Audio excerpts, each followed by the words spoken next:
नमस्कार दोस्तों।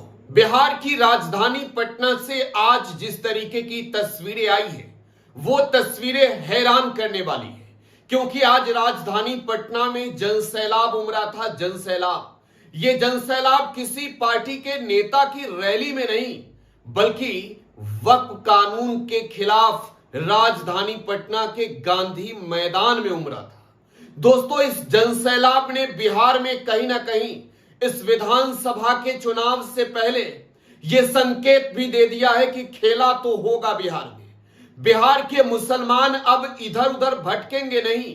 भले ही इस रैली को वक्त कानून के खिलाफ बुलाया गया रैली हो, लेकिन इस रैली से जिस तरीके से दिल्ली में बैठे सरकारों के खिलाफ प्रहार किए गए, ये रैली आने वाली तारीखों में बिहार के सियासत के लिहाज से एक अहम तारीख मानी जाएगी, एक अहम रैली मानी जाएगी। हम चाहेंगे सियासत की बातें करें, उससे पहले एक बार आपको राजधानी पटना की उन तस्वीरों से ही एक बार फिर से रूबरू करा दें। जरा मेरे पीछे की तस्वीर देखिए, मेरे पीछे की इस तस्वीर को देखिए। यह पटना के ऐतिहासिक गांधी मैदान की तस्वीर है दोस्तों। गांधी मैदान में शायद ही कोई ऐसा कोना बचा था जहां पर बिहार के मुसलमानों की भीड़ नहीं थी, मौजूदगी नहीं थी। क्या पटना, क्या हाजीपुर, क्या छपरा, क्या सीवान, आज तो पटना के गांधी मैदान में दोस्तों कोसी सीमांचल से भी लोग उमड़े थे। बिहार के 3800 जिले से मुसलमानों की जो भीड़ आई थी, आज राजधानी पटना से यह संकेत और संदेश भी था कि 2025 का चुनाव जो होगा वो बेहद ही चौंकाएगा। 2025 का जो चुनाव होगा, बिहार की सरकार की कुर्सी भी हिलेगी। और आज इस भीड़ ने तो यह साबित कर दिया है, इस भीड़ ने तो यह साबित कर दिया है कि बिहार ही नहीं साहब, दिल्ली तक की कुर्सी हिल चुकी है, कुर्सी हिल चुकी है दिल्ली तक की।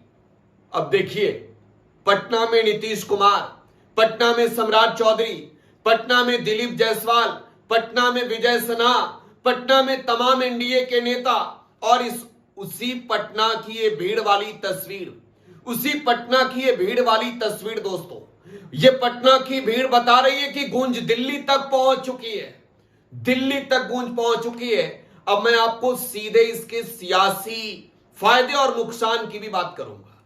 देखिए, बिहार में जो तमाम सियासी दल है, जो बीजेपी के खिलाफत वाली पार्टियां हैं, उन तमाम दलों के नेता आज इस रैली में एकजुट नजर आए। आज चाहे वह आप ओवैसी की पार्टी के नेता अख्तरुल इमाम को देखिए, या फिर कांग्रेस के नेता सलमान खुर्शीद, कांग्रेस के नेता कन्हैया कुमार, कांग्रेस के नेता अखिलेश प्रसाद सिंह को देखिए, पूर्णिया के निर्दलीय सांसद राजेश रंजन और पप्पू यादव को देखिए, या फिर आप बिहार के नेता विरोधी दल तेजस्वी यादव को देखिए। देखिए, आज की जो तारीख है, आज बिहार के राजधानी पटना से आज ये संकेत मिल चुका है कि अब मुसलमानों का पूरा समर्थन जो है वो बिहार में बीजेपी के खिलाफ में ही जाएगा। अब देखिए, ओवैसी सीमांचल के इलाके में एक बड़ा फैक्टर रखते हैं। ओवैसी की पार्टी एआईएमआईएम ने 2020 में 5 सीट सीमांचल में जीती और उसमें मुसलमानों की बड़ी भूमिका थी।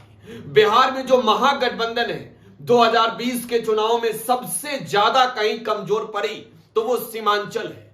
और सीमांचल में एनडीए को जो बड़ा फायदा हुआ, एनडीए को जो दोस्तों बड़ा फायदा हुआ सीमांचल में, खास तौर पर बीजेपी जेडीयू को, वो फायदा वहां पर वोट बंटने की वजह से हुआ है। लेकिन आज जो राजधानी पटना की तस्वीर रही, वहां आज तमाम नेताओं के भाषण आपने सुने होंगे। वो तमाम नेता जो राजधानी पटना के गांधी मैदान वाले मंच पर नजर आए, उन तमाम नेताओं के भाषण में आपने तेजस्वी यादव के भाषण पर गौर किया क्या? गौर किया क्या अपने तेजस्वी यादव के भाषण पर? सामने बैठे लोगों के उस हुंकार वाले समर्थन को गौर किया क्या? और वो हुंकार वाला समर्थन बिहार विधानसभा चुनाव 2025 में बिहार से बीजेपी और जेडीयू के लिए एक तौर पर आप समझे तो बड़ी नुकसानदेह होने वाली है। एक बार जरा तस्वीर देखिए, एक बार जरा आप तस्वीर देखिए, ये तस्वीर देखिए, ये तेजस्वी यादव की तस्वीर है। ये तस्वीर देखिए, ये तेजस्वी यादव की तस्वीर है और ये तस्वीर है उसी पटना के गांधी मैदान की, उसी पटना के गांधी मैदान की जहां पर पूरे सूबा के अलग अलग हिस्सों से कोने कोने से मुसलमानों की भीड़ जुटी थी। और इस मंच पर तो तमाम नेता थे, इस मंच पर तो तमाम नेता थे, लेकिन बिहार में तेजस्वी यादव जिस तरीके से लगातार मुसलमानों के बीच नजर आ रहे थे, जिस तरीके से आज की तारीख में सीमांचल के इलाके पर तेजस्वी यादव का फोकस था, इस मंच से तेजस्वी यादव के संबोधन ने, इस मंच से तेजस्वी यादव के संबोधन ने आज वो सब मंसूबे पूरे कर दिए हैं, वो सब मंसूबे पूरे कर दिए। दोस्तों, तेजस्वी यादव हो या फिर कांग्रेस के तमाम वो नेता बिहार में महागठबंधन के साथ ही हैं। अगर पप्पू यादव को छोड़ दें, अगर ओवैसी को छोड़ दें, तो बिहार में ये महागठबंधन के समर्थन वाली रैली थी। अब दोस्तों जरा समझाते हैं आपको, सीमांचल की कुल 24 सीटें, सीमांचल की कुल 24 सीटें हैं, जहां पर सबसे कमजोर कोई पार्टी है तो राष्ट्रीय जनता दल है।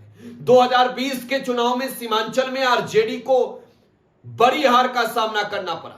लोकसभा के चुनाव में निर्दलीय पप्पू यादव पूर्णिया से जीत गए और इन्हीं मुसलमानों ने पप्पू यादव को जिताया। 2024 के चुनाव में, लोकसभा के चुनाव में कांग्रेस ने किशनगंज कटिहार सीट जीत ली और वहां पर आरजेडी पूर्णिया की सीट हार गई। आरजेडी भागलपुर की सीट हालांकि कांग्रेस हारी, आरजेडी सुपौल की सीट हार गई, आरजेडी अररिया की सीट हार गई। तो सीमांचल में आरजेडी को जिस तरीके से नुकसान था, इस विधानसभा के चुनाव में जो सीमांचल की 24 सीटें, जो 24 सीटें हैं, वहां कहीं ना कहीं मुसलमानों के बीच एक तौर पर आप आने वाले वक्त में चट्टानी एकता देखेंगे। अब देखिए, बिहार में मुसलमानों की आबादी कम नहीं है। बिहार में मुसलमान बिहार के लगभग आधे सीटों पर निर्णायक भूमिका में है, निर्णायक भूमिका में है। और 2025 का जो चुनावी बिगुल बजेगा, इसके बाद जो आप मुसलमानों के आप एक तरफा सपोर्ट देखेंगे, जो जेडीयू के लिए एक तौर पर बड़ा नुकसान है, वो 2025 के चुनावी माहौल में आपको नजर आ जाएगा। अब देखिए, सीमांचल में जेडीयू का भी अच्छा खासा पैठ है और यही वजह है कि सीमांचल की किशनगंज लोकसभा सीट पर जेडीयू की दावेदारी हमेशा रही है। सबसे बड़ी बात की जेडीयू की भूमिका भी बड़ी रही है।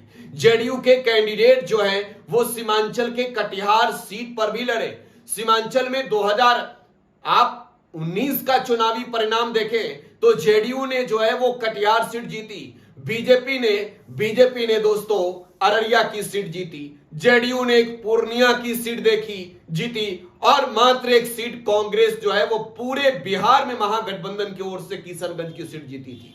तो ये चुनाव 2025 का है। बिहार के मुसलमानों का वोट जो है वो जेडीयू के अब खिलाफ पूरी तरीके से जाएगा।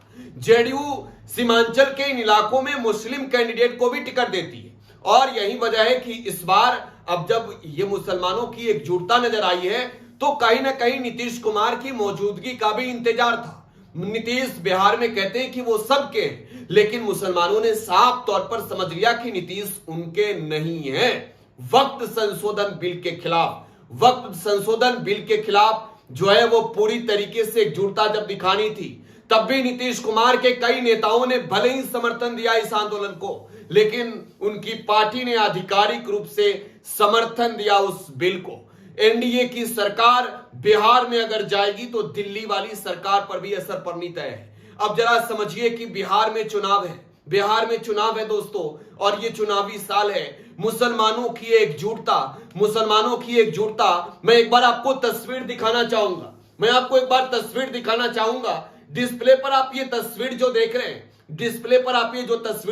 दोस्तों, ये तस्वीर आज की तारीख में बिहार की सियासत में आने वाली तारीखों के लिए नया इतिहास लिख चुकी है, आने वाली तारीखों के लिए नया पैगाम दे चुकी है। और ये पैगाम क्या होगा आप ही बता दीजिए कमेंट बॉक्स में।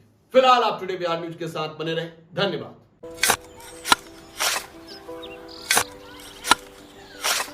नई का साल मुबारक हो चाचा। हाँ मुबारक।